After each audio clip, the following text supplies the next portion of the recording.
So we invite you to change your Zoom name to promote anonymity.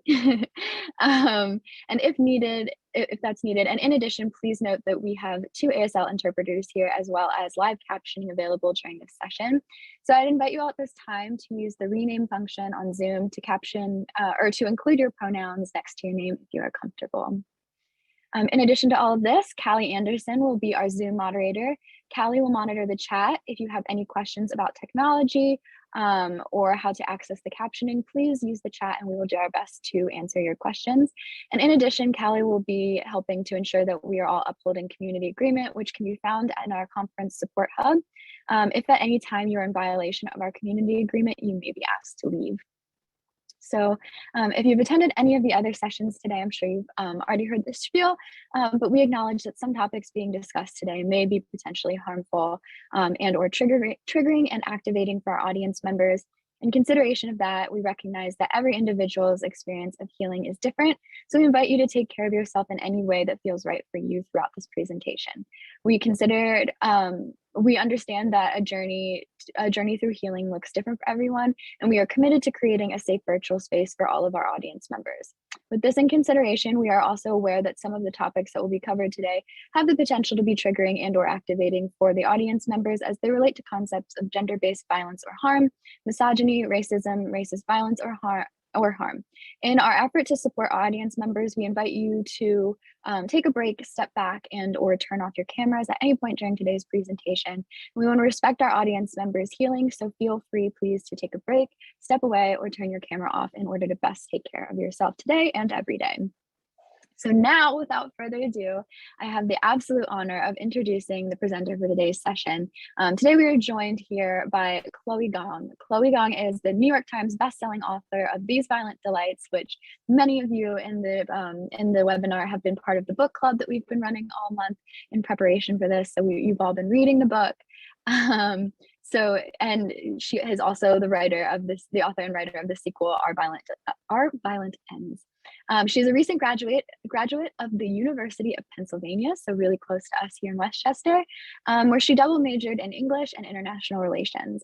She's born in Shanghai and raised in Auckland, New Zealand, and Chloe is now located in New York, and I quote, pretending to be a real adult. So without further ado, I will pass it over to Chloe now, and thank you all so much for being here. Thank you so much for the introduction. I love that you had to clarify that these were in quote marks. It wasn't just you calling me not a real adult. Very important to know for the audience. Hello, so happy to be here.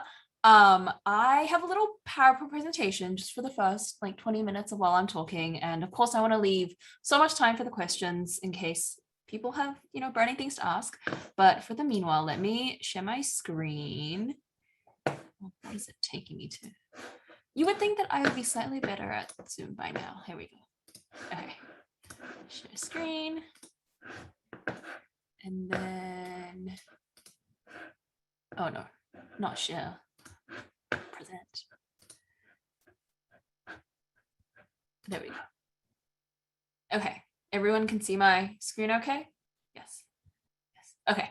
So I just wanted to go through, how I kind of got started into publishing books as someone who isn't normally very well represented in publishing. I would say that usually the norm is, if you imagine the author of that next big series everyone is talking about tends to be someone, who's well into their life experience, usually,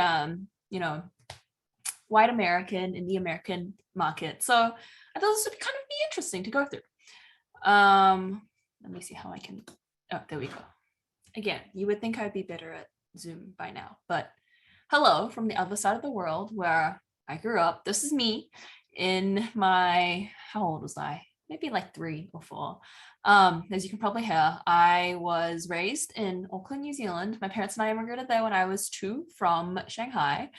And I spent most of my childhood in the boring suburbia where there was really nothing much to do except to read. And reading books kind of took me onto my journey into writing them. Because when I was growing up, all of my favorite books, they're all still around, these days. You probably know about them. I was really obsessed with Cassandra Clare's The Mortal Instruments. I was really obsessed with Divergent, Fallen, usually those, the dystopian era. They were great for me. But I was really, really into these stories for their sense of escapism.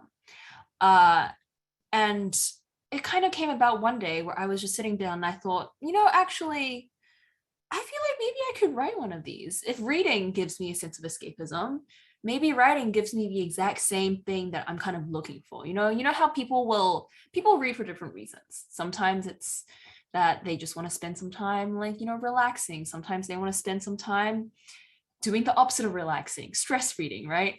And for me, I really loved the idea of kind of experiencing some other life, And what that kind of looked like was when I was 11 in class, we kind of had this assignment, I think, to write about the Great Depression, because we were learning about it in class for whatever reason. Obviously, it was in New Zealand, so I decided to write about the Great Depression in New Zealand. I pulled this up because it's not very good. I just think it's really fun sometimes to kind of show that no matter when you start, how old you are, or whether you're 9 or you're 30, when you first start, it will always be a little awkward and it will always be a little bad. It's just the way that things are. But I want to put this up here because, when I started writing this, I don't know where the name Victoria Cheek came from. But she was blonde and blue-eyed, I'm pretty sure. I don't know if that's in my next slide. No, the next slide is just a terrible ending. Either way, she was blonde and blue-eyed because I was like, that's all the books that I've been reading. She's going to be blonde and blue-eyed. I did also just put the ending here because it's really, really bad. I didn't know how to end it properly. So it's been a while since I looked at the slide. But I do believe everyone just died if I couldn't figure out what to do. The counselor died. Counselor's not spelled right. We don't just spell it like that in New Zealand. And then, there was no real resolution. She was released from jail. I don't know. There was a lot going on. The point of this being, this is how I got my start. Because I just love the idea of stories being this whole different world that I could create. And I could be like, oh, I'm going to put all this stuff happening. It's going to be so fun. And it wasn't until I wrote a few actual books and I kept writing and writing that I even thought, if I'm writing this for a sense of escapism where I will put myself into this protagonist and see where we go from there, why don't I write something that is particularly close to me and I write myself in a way where I see myself reflected in the kind of stories I'm telling. Not necessarily, we've all heard about the self-inserts in young adult fiction, not in that sense, but in the kind of deeper cultural societal sense, right? Well, that wasn't even something that really occurred to me at this point when I was getting started out. It took 8 manuscripts in between that time. So my debut novel came out November of 2020, and I got the deal February of 2019. Prior to that year, from 2012, I almost want to say, maybe earlier, 2012 to 2019, I'd written 8 manuscripts. And in that time, there were 2 paranormals where the protagonist was really half white, half Chinese, but actually half Chinese, quarter demon, quarter angel. We'll forget about that. And then I kept writing biracial protagonists because I thought that would be a lot easier for the market. Not the market as in, I was writing and putting it online. I didn't even imagine publication yet, but I was putting it on Wattpad, if you guys know about Wattpad. And it wasn't until I got to These Vital Lights where I had reached a point where I was thinking the kinds of stories that I am at a point of being fascinated enough to tell is something that touches me closely. I don't just want to tell these stories with these inserts of what I think other people want to see. I want to write something that I personally want to see and that the younger 13-year-old me should have been able to see, so that I could have realized earlier on oh, I don't need to just write about what everyone else is writing. I don't need to do a blonde-haired, blue-eyed some person named Victoria Cheek just because everyone else has that. I can actually do what I want to do. And what that ended up looking like was I wrote the manuscript for These Mountain Lights. I sat down and I thought, okay, I'm going to write a Chinese Juliet and a Russian Romeo, and I'm going to sit in Shanghai at a time of intense Western colonialism, and I'm just going to outright critique the sort of American, English, French imperialism, and I'm just going to do it, even if the market hates it. Ultimately, thankfully, I managed to get through to the market, which is why I'm here today, published, which is why you guys got to read this book. But I wanted to spend the rest of the presentation kind of talking about how, oh, what did I just do? I don't know what I'm doing. There we go. I want to spend the rest of the presentation kind of talking about when you write a book with the kind of content or representation that hasn't been, properly represented in the market enough, what happens is that you will encounter a different journey than what the majority will go through.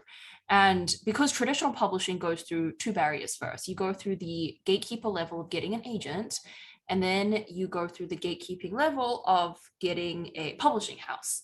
And there are kind of like there will be different like barriers and restrictions at, both stages. And even once you get to the end, like it'll just keep going, right?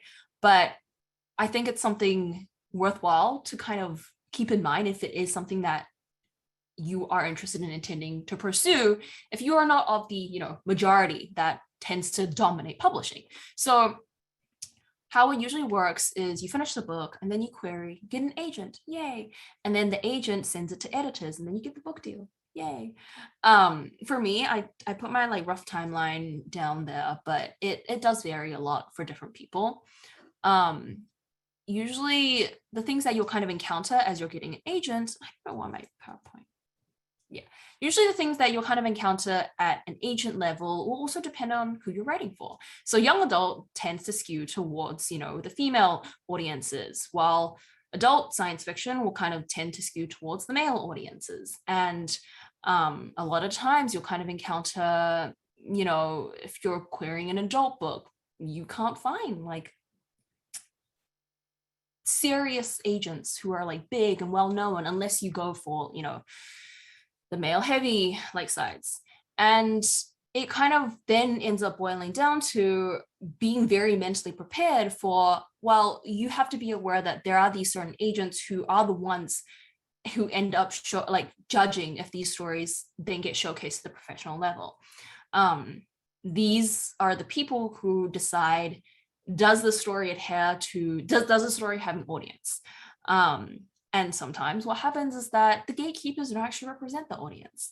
And it is a thing that I think publishing is slowly trying to work towards making better. They're trying to train younger and upcoming agents. They're trying to make it known that you don't have to be a certain gender to write a certain genre, right? But it is, at this point, some genres are dominated and some genres aren't dominated. As you go into whatever you are trying to break into, there are already these audience expectations. And then after the agent level, there are also gatekeepers at the editor level that I think is a bit even less understood than the agent level. There is a lot of turnover in publishing at all times because the lower level editors, marketers, publicists tend to be the ones who don't have as much power in the publishing house. But they tend to be the ones who are bringing in like up and coming authors, especially younger authors, women authors. And, these stories aren't necessarily nurtured in the same way that majority stories are. And what that also then ends up looking like is sometimes you'll expect, like certain authors are expected to take on more marketing of their own, whereas other authors can just depend on the publisher because they're the ones with the built-in audience. They're the ones who have been built in since the dawn of time, that they are what is expected in this genre, right? So I think it's not to, I think, discourage anyone from pursuing publishing into this traditional publishing model. I think it's really fascinating to kind of talk about and discuss, because without it, we don't realize that these things are kind of happening. They get bowled over being like, oh, it's just the way it is. Like, of course, George R.R. Martin gets all of that publicity budget, and of course this new person doesn't get anything. It's one of those things where the more I think publishing gets understood and isn't opaque, the more that people start going, why is this happening? Let's do something about it. And then finally, I wanted to end on, I think this could be of, I like to add these few slides onto the end when it's kind of, a webinar for like schools, especially because, I would assume we're all on the younger end, and publishing is very much, it's not, you don't see like people in their 20 somethings running around every day. And what that ends up being is that there are a lot of misconceptions about what it's like to be, a young person in publishing. And sometimes people will end up just sharing misinformation all the time. So just wanted to end on this. If you are a young person thinking of breaking into publishing, I would say like the most important thing to kind of have ready in the forefront of your mind when you go in is that it is so easy to fall into imposter syndrome because everyone else has so much more life experience. And in publishing, especially when things should be like equal business opportunities, right? You and your agent, you and your editor, you and your publicist, you're all supposed to be equals. But if you are younger than them, just by nature of how society and how life works, it's very easy to be like, oh, you guys know best. You let me know what to do. I will just do whatever you tell me to. But, that's not the best way to do things because you have valuable input about your career as well. This is ultimately a career.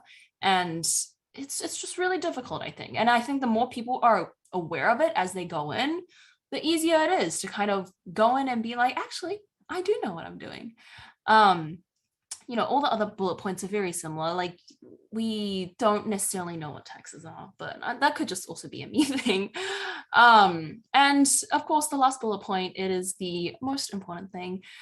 People will tend to dislike you if you have broken into a industry where the majority are different to what you are. Like I put this on a slide about the young writer, but this goes for anything. This really does go for anything.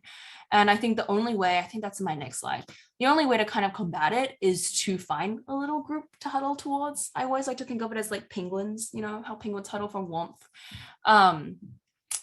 If you are alone in an industry, it can feel so incredibly isolating because everyone else doesn't share certain things that mark you as different.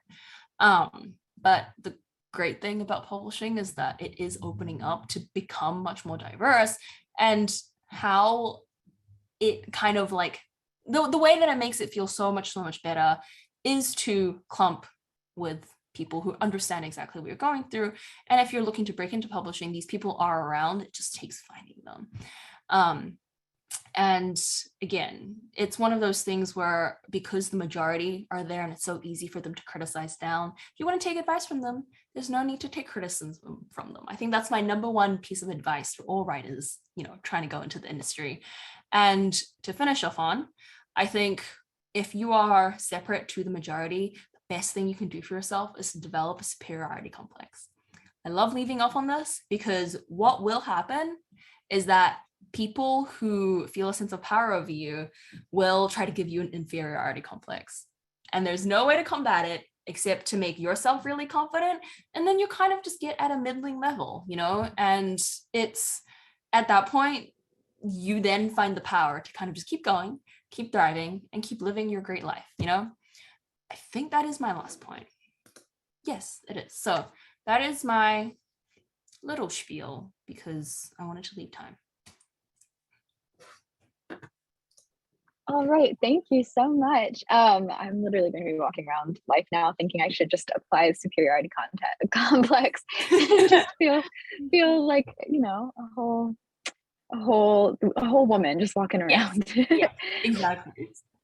So some people from the book club actually helped me put together a list of Q&A questions for you if you'd be up to answering those. And then we can also open things up to the chat for anyone who's joining the panel or joining the webinar from and hadn't had the opportunity to go to the book club because they might have questions too. I think our number one question, and this was just the one that everyone was so fascinated by, and you touched on it quite a bit anyway, but I think as fellow like Gen Zers, everyone is just so interested to find out how you did this in your undergrad and where you found your sense of balance. I feel like so many of us think we're already, drowning in our schoolwork already. And so we wanted to know how you managed to do all of that and write a whole novel. That's like perfection. Yeah. Oh, thank you. I mean, I will say it is one of those things where it was so hard. I never want to mislead people into thinking it was just one of those like, oh, just one of those things that I did, right? It was incredibly hard, and I had to sacrifice a lot during like my undergrad time that kind of then allowed me to pursue something that was essentially like a career on the side to being a student.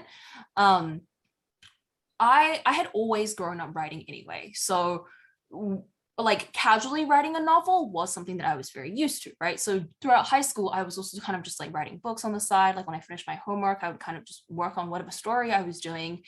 And these Violent Delights itself, like the manuscript, I did write in the summer between like freshman and sophomore year.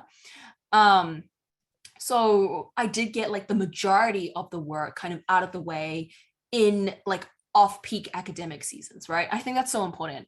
While school is going on, it is very hard to feel like you ever have, true free time. But I would have to kind of order my calendar in a way that I know a lot of like other students didn't have to do. Like that wasn't kind of a priority on their plate. Where my other friends were like, okay, I finished my work. It's 9 p.m. Like, let's go to that person's apartment and just hang out for a while. Whereas like for me, a lot of times I had to kind of look at my calendar and be like, I can't do that. Like I can't be a normal person tonight because I need to finish this chapter or else I won't hit this deadline and then I can't fulfill my contract and yada, yada, yada, and so on.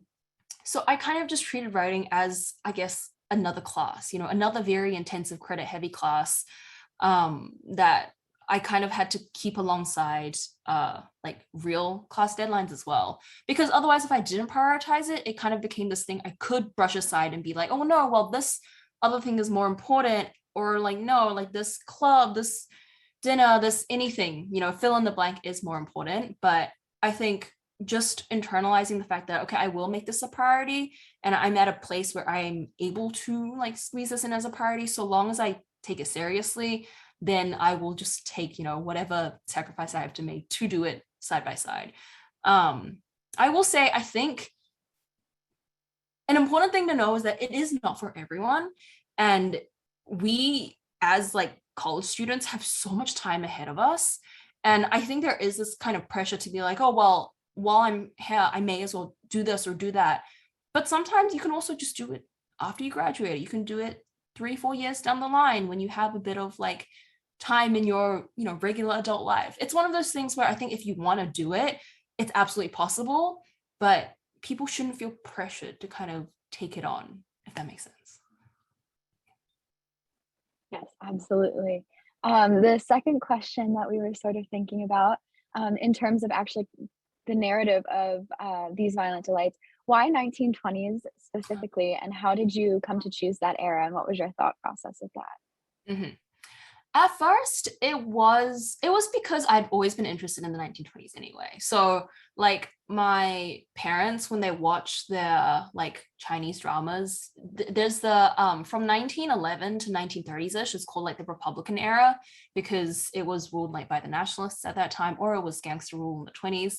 And I'd always loved the aesthetic of it specifically because it was just, gorgeous, like all the fashion, all the like the political turmoil really made for this chaotic sense of like debauchery and anything could happen, that kind of thing. But I did my own research into it, and it was really fascinating to me that kind of the existing media never talked about really what was going on, if that makes sense. Like, of course, you got the sense of like political turmoil, you got the sense there were a lot of foreigners in the city, but it didn't talk about the actual like, oh, the reason why this was happening was because the opium wars had just happened, and the reason why there are so many like Western influenced buildings and culture and all of that is because like the French and the British were holding territory in this time with a lot of like unfair treaty agreements. And obviously, as someone who was also an international relations major, I was like, this is fascinating to me. This is something that I think both like domestic Chinese media isn't going to cover because, you know, this is a past that they're being like, we're done with it. And then Western media isn't going to cover either because they're not interested in it. They're going to keep telling stories about World War II in Europe. And I'm like, I'm not as interested in consuming these stories, but I want to tell something that mixes both this background that I have always been, you know, encountering from my parents, while also kind of grappling with like these Western diaspora, like, you know, ideas, because I think a lot of people like me who were raised in English speaking countries, but are, you know, ethnically of not the West, kind of don't know which stories to consume. And for me, like the 1920s was this perfect time period where it genuinely was like this blended mix that kind of feeds into the second generation immigrant struggle. In the same way, you know, the city is being torn between East and West. I was like, this is a perfect setting to kind of look at these ideas I'm really, really interested in. So yeah, a bit of the aesthetic and then a bit of like, I really like working with politics and then a bit of just the general metaphor seemed really, you know, a great opportunity. I think the aesthetic part makes so much sense. One of our activities for the book club was creating like vision boards based on once we had read halfway through the book. And we just had so much fun cutting things out of magazines that felt like it fit the vibe of Amazing. 1920s and Romeo and Juliet. And so speaking of Romeo and Juliet, why Shakespeare? So in the same way of like why 1920s, why Shakespeare? Did you appreciate the themes and the framework? And what made you like pick him as a sort of a reference as a whole? Good question. It's, well, on top of, you know, so I was in international relations and English double major, which I really think shows in all the books that I end up writing. Because I love grappling with politics, but I also love grappling with these big age-old ideas that I think have existed in like English canonical literature for like centuries, right? I love looking at things and kind of wondering, why have these ideas lasted for so long and why are we so fascinated by them? So originally the conception of these violent delights was I, in my head, envisioned a 1920 Shanghai setting, and I imagined like a gangster blood feud because I already like on a base level knew enough about the time period to know that Shanghai was in real history ruled by gangsters. And I wanted to weave a fictional story about two like gangs at war. And the more I kind of developed this like basic logline idea, the more I kind of thought, I don't think I can write a blood feud story and these two star-crossed lovers without someone making comparison to Romeo and Juliet. And, you know, for good reason. Like there's I'm very understanding of why you see a big basic subject and go, oh, well, you know, there's a comparison to be made here because it's such a big, memorable idea. And I thought, it would be so much more interesting if I actually lean into this and kind of embrace the idea of a retelling rather than be like, oh, don't worry, like it's not Romeo and Juliet. I promise it's not. Because, you know, there are no such thing as original stories these days anymore, right? You have these age-old ideas and each time it's the execution that makes it new. So I thought it'd be so much more interesting if I said to myself, let's take Shakespeare's original characters and then let's put them in 1920 Shanghai. And with this completely new like Eastern lens, how does that change the characters? How does that change their interactions with each other? And then how does it either emphasize or rebut against Shakespeare's ideas about hatred and love and everything that we've kind of been talking about for Romeo and Juliet for 400 years, right? I thought, I want this equal sense of blood feud that he was working with. And then as soon as I put in 1920 Shanghai, it adds a whole other layer to it where, okay, well, there's the, you know, the gang blood feud that are of equal powers.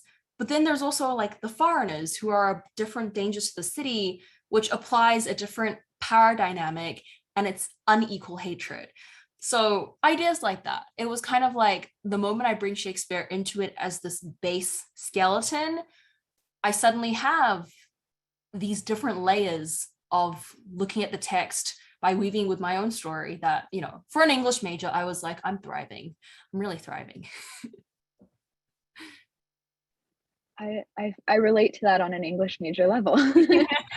Um, so our fourth question was, is there a specific scene or quote from the book that you are particularly proud of, or that is really special to you based on these sort of ideas and how, I don't know, just how it's your first book and everything you put into it?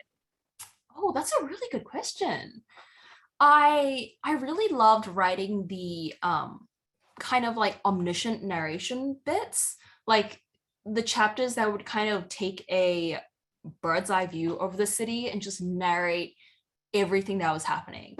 And I think especially like these days, there are a lot of writing rules out there, right? There are people who tell you, you know, never write scenes that aren't related to character in some way, never write scenes that don't move the plot forward in some way, or like don't swap point of views too often. There are so many rules.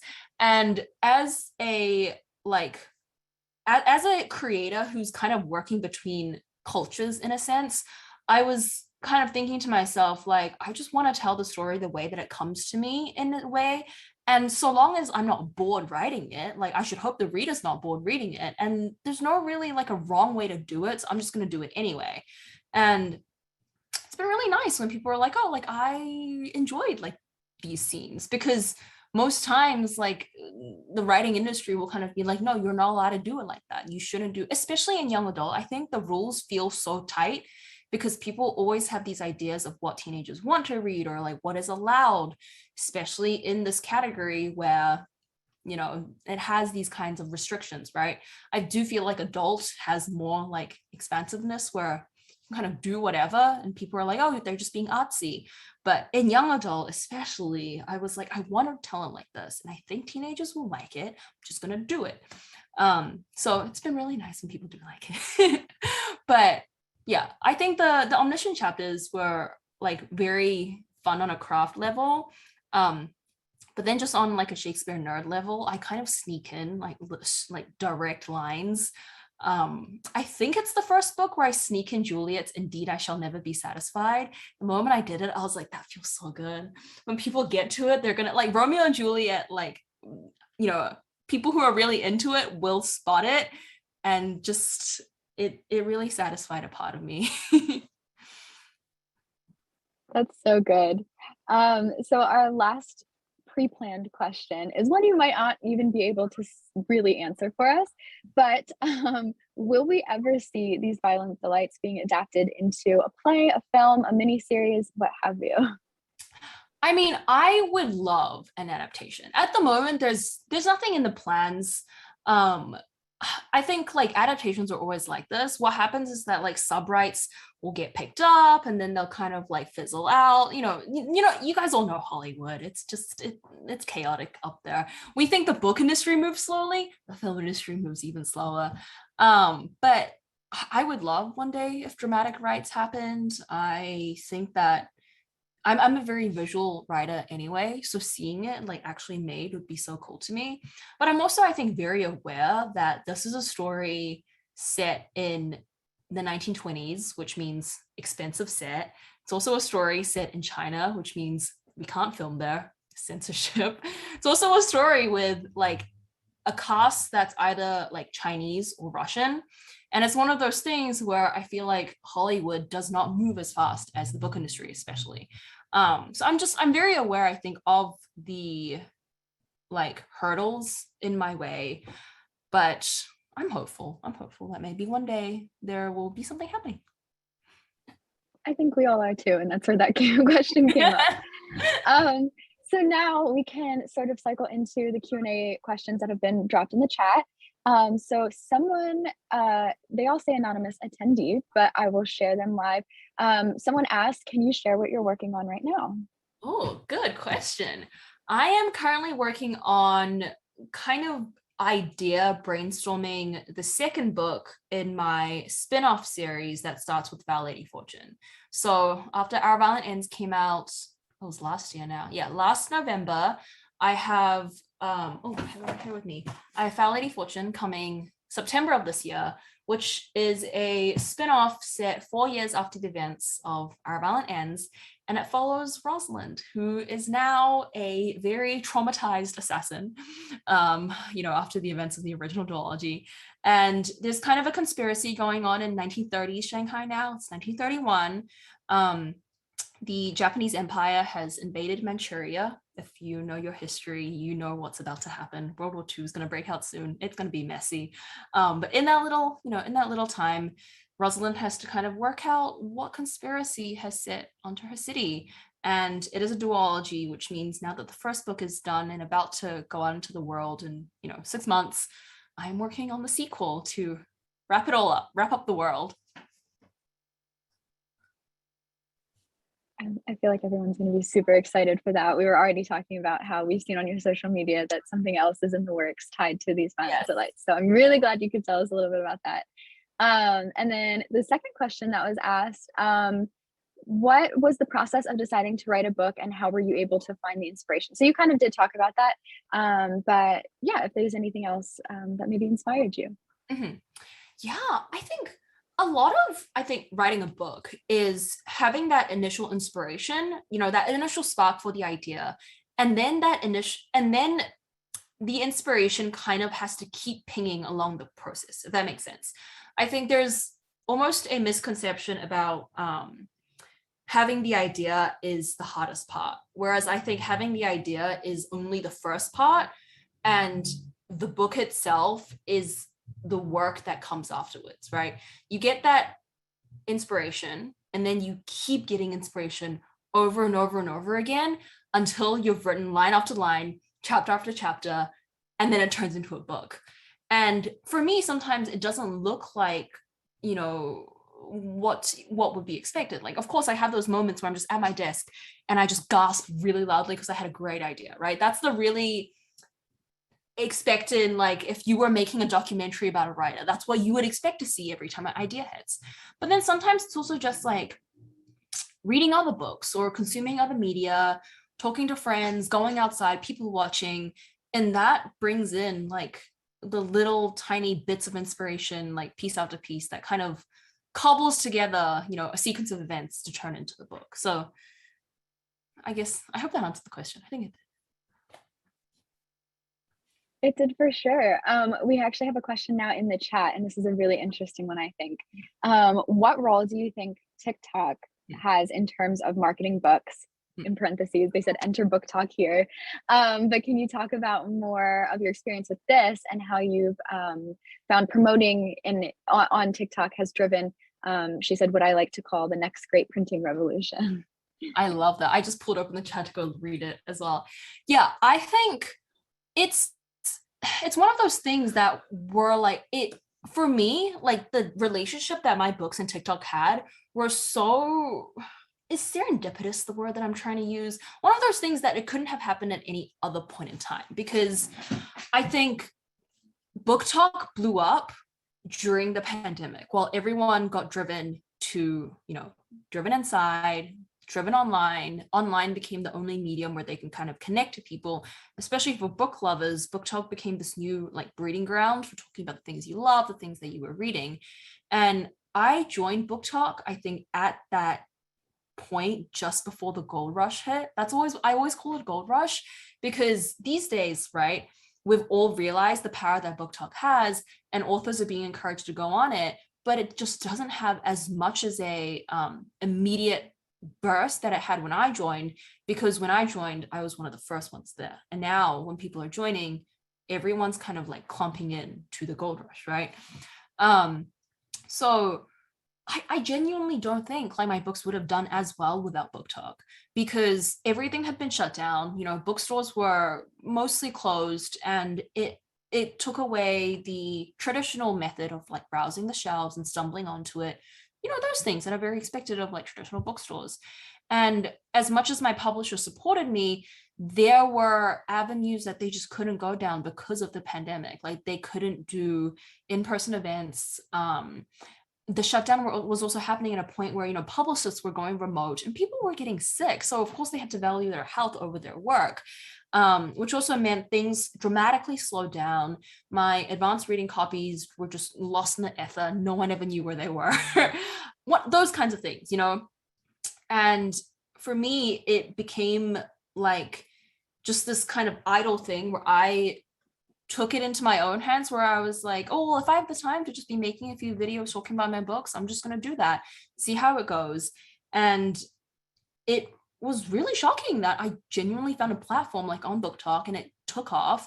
And it wasn't just like my own platform, right? Like no matter how big a single creator gets on a platform, it's not enough to move word of mouth unless other people enjoy it as well. Other people love it. Other people decide to like talk about it, which, I'm always so grateful for. It is always just wild to me that people are talking about it like of their own volition, and they're loving it and posting it on their own. But without that word of mouth that existed and took off momentum on its own, like this book would not have done as well as it did, especially during the pandemic, because people were not discovering it by traditional methods. People discovered it because of Book Talk.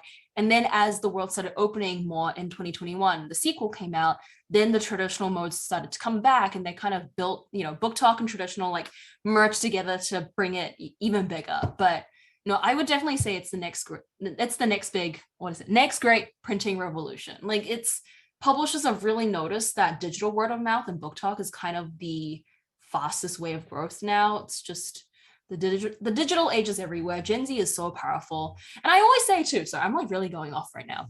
I always say too, like, I think we haven't had like a cultural zeitgeist in so long, like in the same way that the Hunger Games and Twilight really blew up. And I don't think there's one book blowing up anymore. I think Book Talk is the cultural zeitgeist now. You can really see it in like the tables that Barnes and Noble makes, or like, all of those things. I really think everyone needs to realize that Gen Z is incredibly powerful and has so much buying power. And I think it's happening. I'm glad you brought up the Barnes and Noble tables, because that's immediately where my brain went when thinking about TikTok. I was like, even Barnes and Noble, your books are always on them. There are so many books always on them. But we have another question in the chat and in Q&A, in the Q&A box. So one of our professors, Dr. Lair, said he would love to hear you talk about the cover art and the meaning. How much say did you have in it, and just all things art and cover art?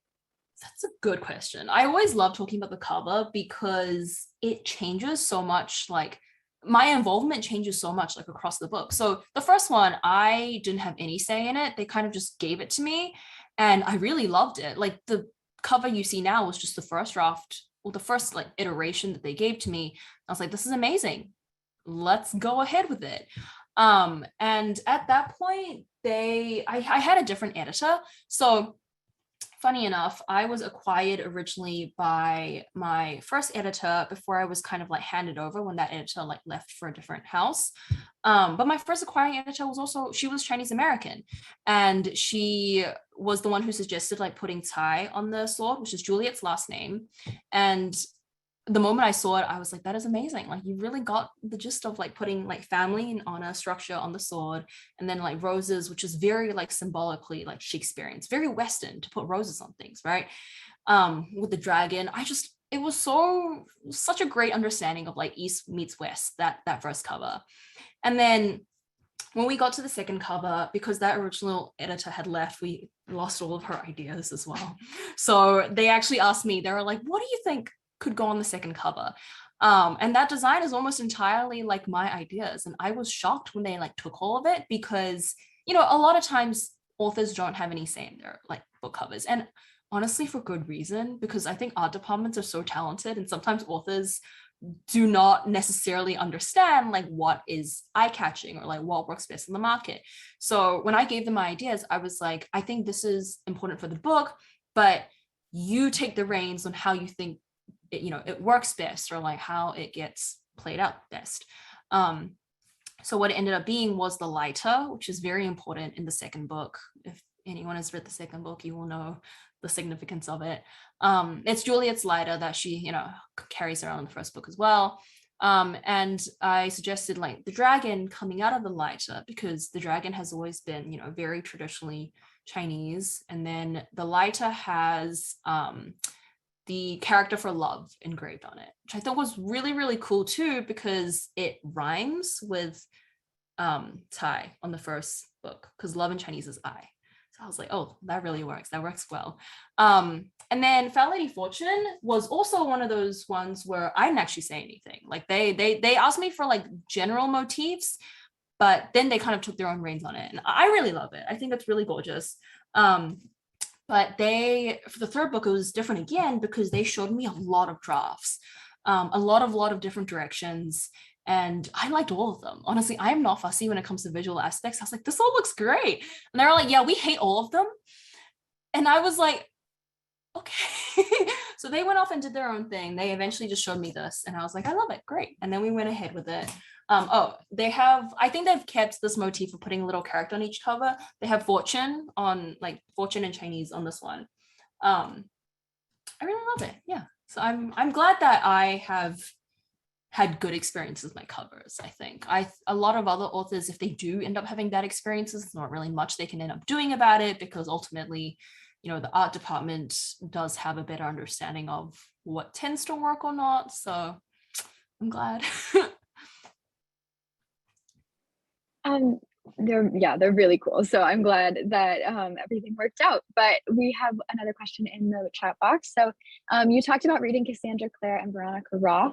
Were there any other authors, particularly young adult authors, that you read and or tried to emulate when writing your book? Oh, that's a really good question. For sure. I think there were young adult books where I was really obsessed with, just on like a person level, like especially, the Mortal Instruments, all the dystopians, honestly. They were just, I feel like when you're 14, 15, you kind of just make books your personality, and that was really, really me. There were like the personality books, and then there were the books where I kind of really inspired me like as a writer. So Laini Taylor's Daughter of Smoke and Bone is one of the first ones that come to mind, because she has this very literary leaning style that never sacrifices plot. And I loved her for doing that, because I think as a writer, I like to create, really interesting stories that kind of stand on their own on a story narrative level. But then I also want to string together a sentence that just sounds nice, right? Like that's just it's like I never want to sacrifice one or the other. I never want to sacrifice like a really choppy sentence because the plot is moving fast, but I never want to slow the plot down either, because I was crafting that sentence for like, a short eternity. But I think Laini Taylor is so good at that perfect balance. And I read Daughter of Smoke and Bone like many, many times, I would say, throughout my teenagerhood, because I really wanted to give that sense of like sort of vibe. I think writing style wise, we're still quite different, but I feel like style goes so much deeper than just like the words that you put on page. It's also like feeling and atmosphere. And I really wanted the sort of atmosphere that she's super, super good at creating. There's also Liber Brace the Diviners is also set in 1920s New York. And when I set out to write something in 1920 Shanghai, I really loved that series to begin with anyway, but I think I read it I read it again for research to see how she kind of did a history setting and then a supernatural plot hand in hand without kind of making it feel not historical anymore, but then without losing like the scariness because it was like a history setting. So yeah, I feel like those two books were the biggest influences, at least on these books. I will say Maggie Stiefvater's The Raven Cycle is also a really big one in terms of atmosphere. I love the way that she does atmosphere. Just, I think vibes are the most important thing at the end of the day. I think you've just contributed to a bunch of people's TBR lists, and we'll be reading it in the next few weeks. But we'll probably wrap up with one final question, and this is another one we talked about in our book group. So many of us are from in and around the Philly area, which is where you went to school at the University of Pennsylvania. You've also talked about now moving to New York. So how is it living in one big city after living in a completely separate one? How is it living in New York after living in Philly? It's really wild because, I mean, for me, I had a bit of a, Penn bubble syndrome. People talk about it a lot, where you kind of just, you're on campus all the time. and all your friends are on campus anyway. So it's like, why would you go elsewhere? But then senior year, I think I saw a lot more of Philly. And I was so sad that I didn't do it earlier because it was so much better than being on campus all the time. Because honestly, like the trolley takes me out to Center City in like 20 minutes. And as I started doing that senior year, I was like, why did I wait until the fourth year to do this? There was also like the pandemic in between, which really sucked because, I spent all of junior year online and I spent senior year online as well. But at that point we were getting vaccinated. So like I was going outside to see my friends. Junior year, I was just in my dorm constantly. But I think Philly is just one of those places where I felt like I could just go to a little coffee shop and like be calm and peaceful and do my writing. And then moving to New York has felt very different because it's just so much more chaotic. Just things going on at all times. So I really love both of them for different reasons, I think. Yeah, every time I go back to visit Philly, I just feel calm inside, which is, most people don't think that about Philly, but I think in comparison to like New York, I'm like, still smells kind of bad, but there's like a calmness to it. For sure. And then actually, we just received one last question in the chat. So we'll probably end on that one. This says, going back to the power of TikTok and social media, how do you think that could influence the power of a screen adaptation? And in a screen adaptation, would you like to see or what medium do you believe would work the best, as in play, series, miniseries, movie? And do you have any favorite actors or actresses that you would love to see take over the roles of your characters, or that you'd want to see fan cast of? Oh, great question. To start, I think TikTok is doing this thing where I don't know if it will exactly have like translated power to get things adapted, but I will say like the power it has to give certain works like this sudden momentum is really, really amazing. I think it was like the Atlas 6 was a big BookTok book. Then it ended up getting picked up by a publisher. I'm pretty sure like the TV rights sold or film rights or something like that. But I think like all of this kind of like answers to each other, right? Like maybe there's no direct effect, but the momentum moving is kind of what pushes it forward. But I also think like so many teen creators on TikTok are just so amazing. They're making like short films all on their own. Like sometimes I'll be scrolling and I'll be like, this is production level worthy. Like it really inspires me to kind of step up my own promotion, because like I will sometimes just film like little bits of like, like I'll get into a costume and I'll like do a little quote. But then I'm like, you know what? Other people are making like green screen movies. I have a green screen. I bought one. I just haven't learned how to use it yet. I'll do that eventually. That's my agenda the rest of this year. I will learn green screen editing and then it's over for my promotion. Anyway, I think that like this visual like medium is doing so much for like sudden momentum, even if it doesn't necessarily like make a studio pick up the phone and be like, we want to adapt it. I think it kind of like gets people thinking, gets people like connecting. But I don't think I have a certain like medium that I am married to for like my books to get adapted in any way. I think as long as they kind of hold the essence behind them, I really don't like mind anything that happens. If they want to do it, I will be the first one eating popcorn in the front row. But I also don't have any like actors that are my favorites. I get this question a lot, like, do you have any fan casts? Do you have any like people that you want to see? And I always find that such a hard question to answer, because I also really want them to cast like teenagers. And I think most times there aren't that many like already famous teenagers to face cast, because when they like cast for franchises like these, they find like unknown faces, or like they bring up and coming people in. So maybe one day they'll do a search and we'll get an adaptation. Well, I hope so. I hope that comes in the near future. So that was the last question. So now we're going to do our little outro. So thank you once again to Chloe Gong for being here and for joining us and having so many wonderful good things and tips and insight to give us. And to our participants, thank you so much for your time, energy, and commitment to gender justice. Please consider filling out our evaluation, which will be sent to you via email after this. Or please visit the QR code if you need to record attendance for today's session for any reason. We hope you join us at 6 p.m. tonight for our keynote address with Erica Hart. To learn more about this session and others, please visit our conference support hub. We thank you so much for attending. Amazing. Thank you for having me. Thank you so much. Bye. Bye.